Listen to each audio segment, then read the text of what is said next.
ನಮಸ್ಕಾರ, ನೀವು ನೋಡ್ತಾ ಇದ್ದೀರಾ ನ್ಯೂಸ್ ಫಸ್ಟ್ ಲೈವ್. ನಾನು ಮಧುಸೂದನ್. ಮೊದಲಿಗೆ ಹೆಡ್ಲೈನ್ಸ್. ಶಿವರಾಜ್ ಕುಮಾರ್ ನಟಿಸಿರುವ ಸಿನಿಮಾ ಜಾಹೀರಾತುಗಳಿಗೆ ನಿರ್ಬಂಧ ಹೇರಬೇಕು. ಚುನಾವಣಾ ಆಯೋಗಕ್ಕೆ ದೂರು. ಪತ್ನಿ ಕಣದಲ್ಲಿರೋದ್ರಿಂದ ಮತದಾರರ ಮೇಲೆ ಪ್ರಭಾವ ಬೀರಲಿದೆ ಅಂತ ಆಕ್ಷೇಪ.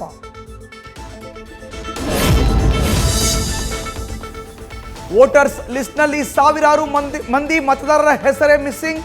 ಅಕ್ರಮವಾಗಿ ವಲಸೆ ಮತದಾರರನ್ನ ಸೇರ್ಪಡೆ ಮಾಡಿರೋ ಆರೋಪ. ಚುನಾವಣಾ ಆಯೋಗಕ್ಕೆ ಬಿಜೆಪಿ ನಿಯೋಗದಿಂದ ದೂರು.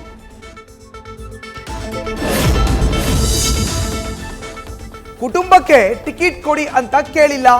ಸರ್ವೆ ಆಧಾರದ ಮೇಲೆ ಟಿಕೆಟ್ ಕೊಟ್ಟಿದ್ದಾರೆ. ಕುಟುಂಬ ರಾಜಕಾರಣದ ಆರೋಪಕ್ಕೆ ಪ್ರಭಾ ಮಲ್ಲಿಕಾರ್ಜುನ್ ಸ್ಪಷ್ಟನೆ.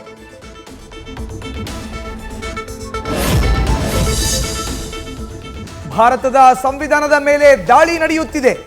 ಬಿಜೆಪಿ ಪ್ರಜಾಪ್ರಭುತ್ವದ ಕಗ್ಗೊಲೆ ಮಾಡ್ತಿದೆ. ಚುನಾವಣಾ ಆಯೋಗ, ಇಡಿ ಎಲ್ಲವೂ ಬಿಜೆಪಿಯ ಕೈಗೊಂಬೆಗಳಾಗಿವೆ. ಹಿಟ್ಲರ್ ನೆನಪಾಗ್ತಿದೆ ಅಂತ ಹಸ್ತಪಡೆ ಕಿಡಿ.